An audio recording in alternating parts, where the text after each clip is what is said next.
Assalamualaikum warahmatullahi wabarakatuh. Sahabat Alia, malam ini kita akan melanjutkan perbincangan kita seputar pembelajaran bahasa Arab dan metode membaca kitab kuning.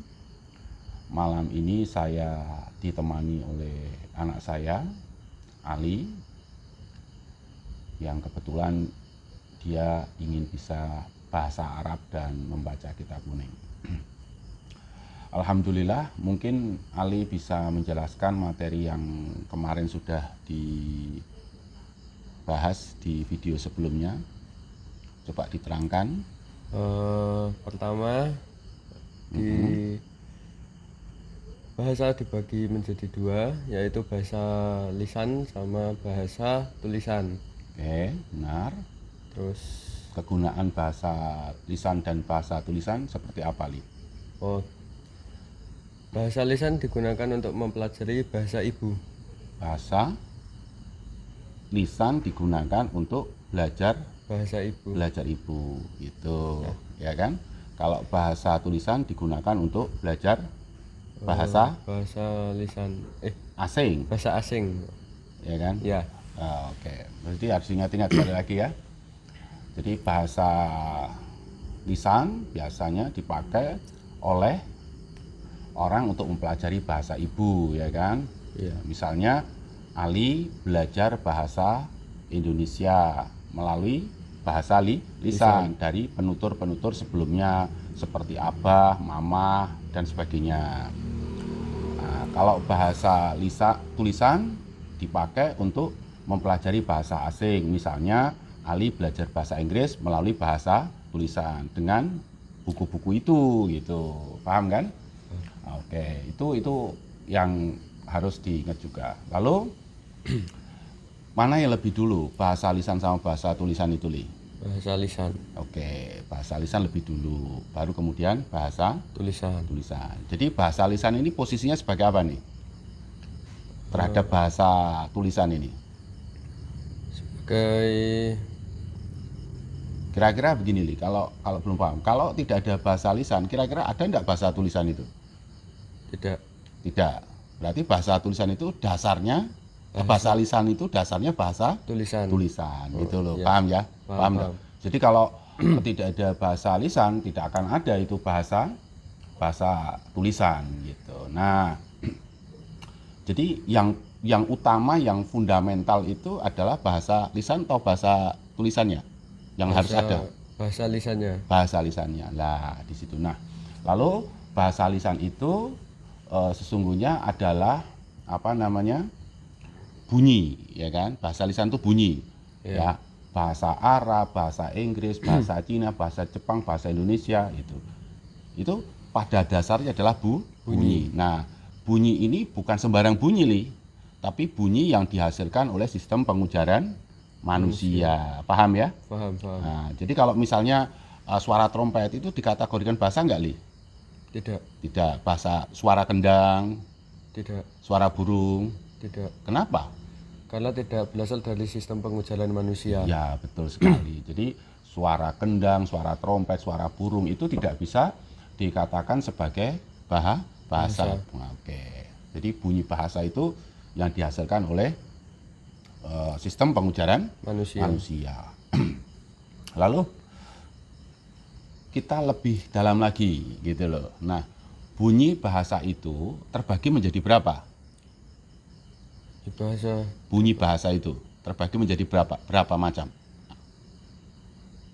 Bunyi bahasa itu terbagi menjadi berapa macam?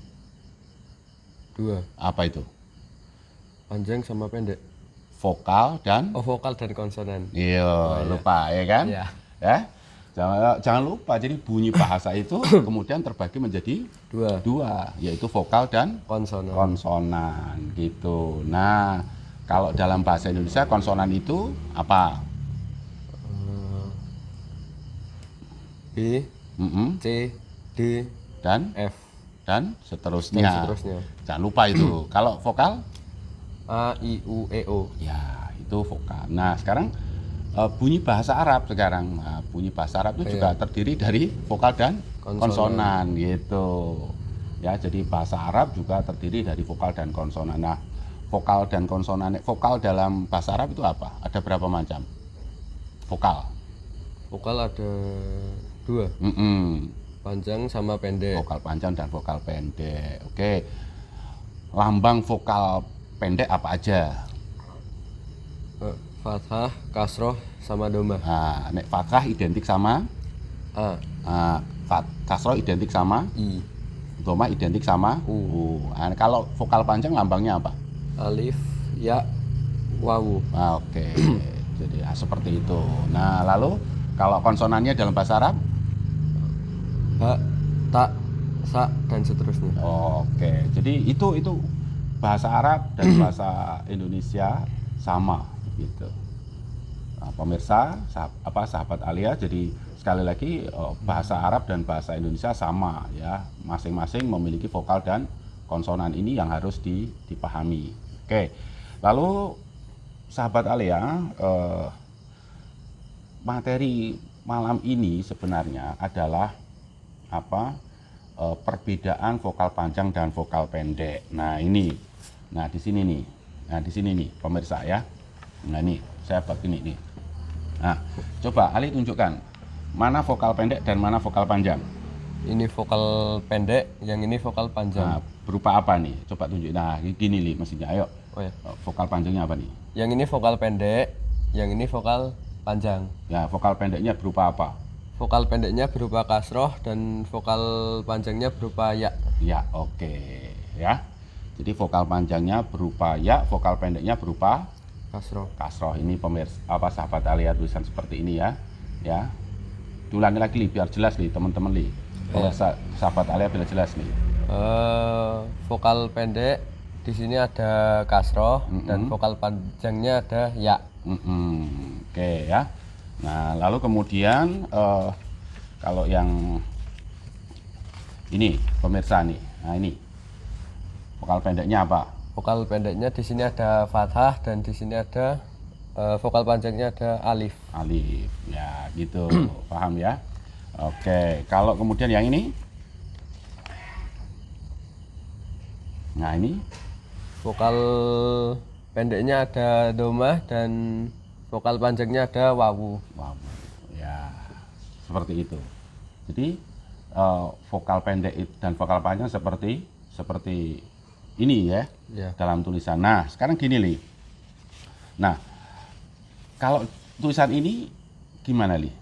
Tulisan ini, coba tunjukin. Yang ada apa? Yang di sini adanya cuma vokal panjang yaitu alif. Alif. Vokal pendeknya, kalau yang ini kan beda nih pemirsa ya. Sebentar Li. Gini, coba bedanya apa Li? Kalau di sini vokal pendeknya itu ditulis atau nampak. Ditulis atau tampak. Kalau yang di sini Tidak tampak. Tidak tampak. Jadi kalau begitu vokal panjang harus tampak dalam kata tulisan. Kalau vokal pendek tidak harus tampak gitu ya. Sama pemirsa, sahabat Alia ya. Tulisan ini juga sama. Jadi tulisan ini ya, coba nih lihat nih. Oke, tampak nih, coba nih, jelas ini. Vokal pendeknya tidak tampak kan?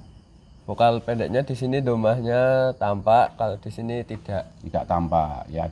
Seperti itu. Paham enggak? Ya. Jadi vokal panjang dan vokal pendek seperti itu ya. Sama juga dengan kata-kata ini Li. Nah, ini. Ini. Ya coba dijelasin tuh.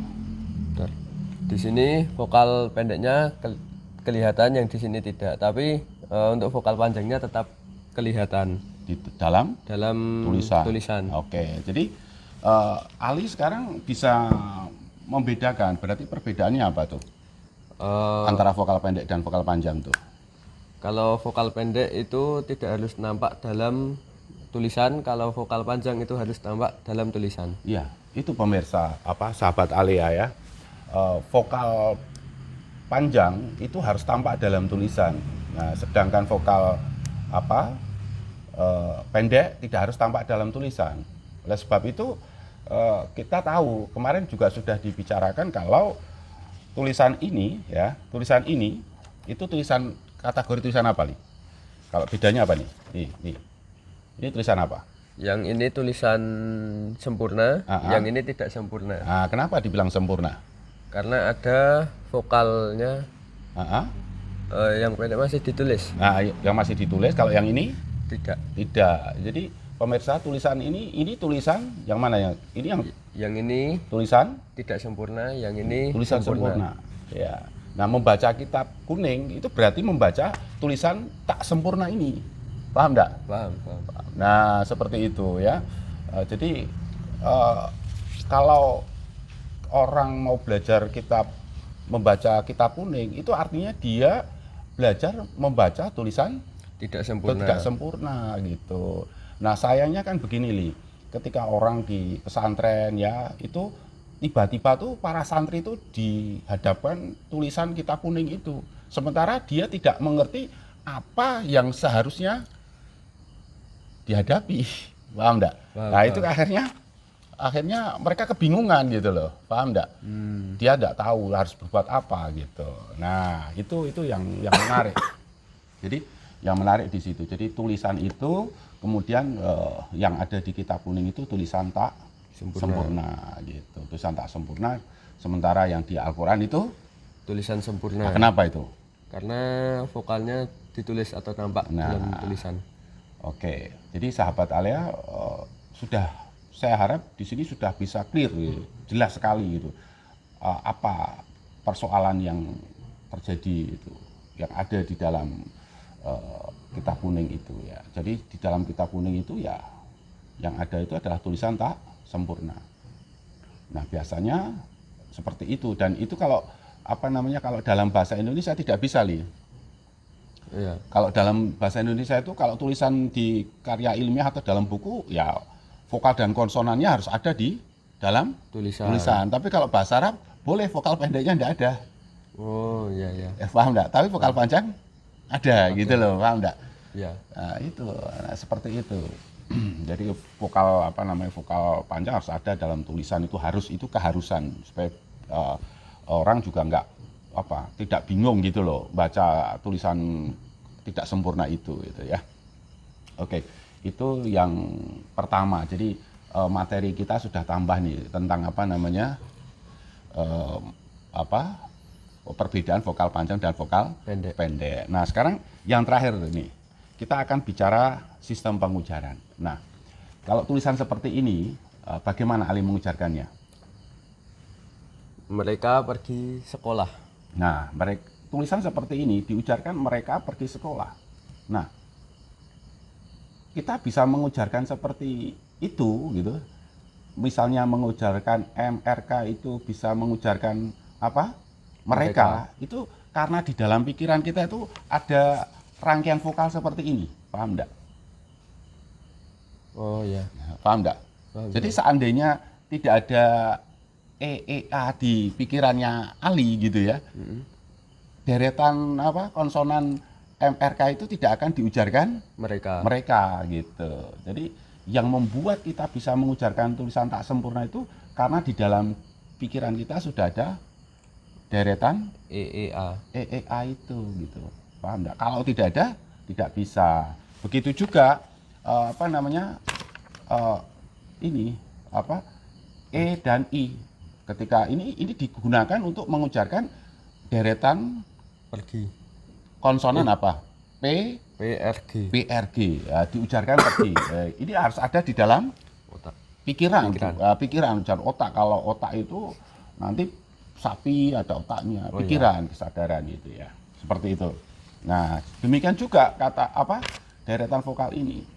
EOA itu gitu.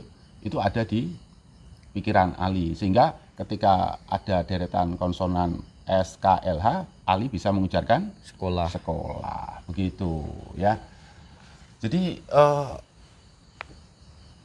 yang harus diperhatikan itu apa? Ketika kita menghadapi tulisan tak sempurna seperti tulisan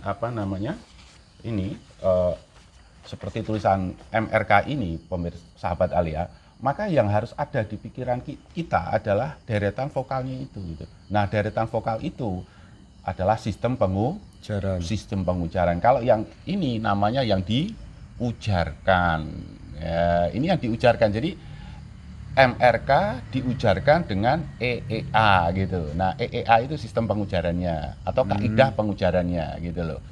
PRG ini yang diujarkan. E sama I adalah Sistem pengujaran atau kaidah pengujaran. pengujaran gitu. Paham enggak? Nah, SKLH ini yang diujarkan ya. Terus kemudian yang ada di pikiran kita apa? Terus O A Nah, itu ada di pikiran. pikiran. Jadi kalau tidak ada di pikiran tidak akan bisa berbunyi seperti itu gitu loh. Nah, jadi malam hari ini kita sudah mempelajari dua hal penting, yaitu perbedaan vokal Panjang panjang sama dan pendek vokal pendek dan sistem pengujaran. Nah, coba Ali berikan penutupnya coba tentang perbedaan vokal panjang dan vokal pendek itu. Terus sama sistem pengujaran itu, coba. Jadi kalau apa? Maaf. Vokal panjang sama vokal pendek. Kalau vokal panjang dalam bahasa Arab itu harus ditulis, kalau vokal pendek dalam bahasa Arab tidak harus ditulis. Itu satu. Ya. Kemudian sistem pengujaran itu seperti apa? Sistem pengujaran digunakan. Sistem pengujaran itu deretan berupa apa? Oh, sistem pengujaran itu deretan Vo? vokal. Atau konsonan ya nantinya ya. Iya, Jadi deretan vokal atau konsonan yang ada di dalam pikiran. Nah, yang dipakai untuk mengujarkan Konsonan. Deretan Deretan konsonan dalam dalam tulisan. Nah, jadi ulangi lagi coba bahasanya. Sistem pengujaran berupa apa? berupa vokal Dan konsonan tertentu ya. ya, Dan yang dipakai yang dipakai untuk mengujarkan Deretan konsonan dalam tulisan. ya seperti itu. Jadi sekali lagi mungkin bahasanya biar jelas itu. Yang terakhir aja lah. Sistem pengujaran Berupa vokal dan konsonan tertentu digunakan untuk yang digunakan untuk mengujarkan deretan konsonan dalam tulisan. Nah, itu dia pemirsa. Jadi anak saya Ali sudah memberikan konklusi, semoga bisa dipahami dengan baik. Terima kasih atas supportnya. Jangan lupa subscribe, komen, dan share kepada teman-teman agar channel ini bisa lebih berkembang dan saya dan Ali bisa lebih bersemangat dalam membuat channel-channel yang bermanfaat seperti ini. Terima kasih. Wassalamualaikum warahmatullahi wabarakatuh.